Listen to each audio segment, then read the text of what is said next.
Built in 1890, the Second Avenue Firehouse is known as one of the most renowned historical sites in Bayshore. Through its long years, the building had previously suffered extreme deterioration, clouding its true value.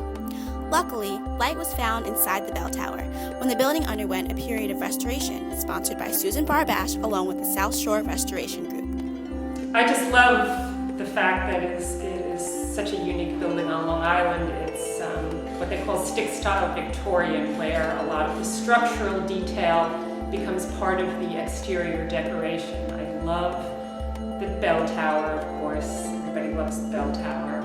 I love the double doors that we open whenever we're running programs. It's just a great welcome to the community to have those doors open on a beautiful summer night and have kids coming in and out of the building. The building has had its fair share of residents, transitioning from the initial firehouse to eventually a building for housing, with many other uses along the way. Using only old photographs, the historical elements of the building were restored in 2000, including the bell tower and the hose drying tower, two unique features of the original firehouse. Well, having something of such historic importance is priceless to any community. It really redefined a neighborhood that had really been overlooked for many years. It's well known that historic preservation can be a catalyst for economic revitalization, and it really has redefined the neighborhood. It's sort of like an exclamation point. Now the street is known for the Second Avenue Firehouse and the programs that we run here.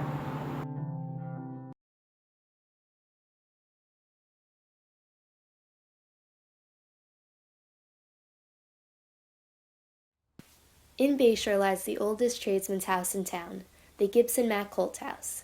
The Gibson-Mack-Holt House was built in 1820 and was originally located on East Main Street. The Gibson-Mack-Holt House was moved here in 1986, and it was restored for 6 years by volunteers. Dr. Holt was the last resident of this house, and she deeded it to Southside Hospital. Southside Hospital wished to have this space for parking. So we were very fortunate. Our association was 1 year old, and we had it moved here to 22 Maple Avenue. And it was restored and opened 6 years later. The Gibson-Mack-Holt House was named after the families that lived in it throughout history. The kitchen and parlor have been restored to look like a tradesman's home in the 1800s. The house opened up for visitors in 1991 and is run by the Historical Society's volunteers. The 1820 shop is used for selling collectible items such as china, silverware, and costume jewelry. The renovated basement is used for meetings with the Historical Society and also holds the Historical Reference Library. In the Tool Museum, the renovated chicken coop, you can find tools that residents and craftsmen in Bayshore and Brightwaters used in the 1800s.